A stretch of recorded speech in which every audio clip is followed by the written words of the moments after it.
बिस्मिल्लाहिर्रहमानिर्रहीम। देखिए आज मैं दाल चावल बना रही हूँ। दाल चावल जो है वो बच्चे भी शौक से खा लेते हैं, हर कोई खा लेता है, तो मैंने सोचा आज दाल चावल ही बना लूँ।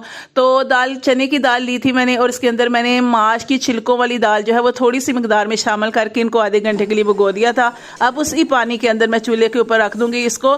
तो मैंने इसमें सिर्फ नमक मिर्च हल्दी जो है वो शामिल की है, और इसके साथ जो है वो लहसुन और अदरक जो है वो काट के डाल दिया, और 1-2 हरी मिर्च डाल के इसको पकने के लिए रख दूंगी। आधे पौने घंटे के अंदर हल्की आंच पे ये पक जाएगी।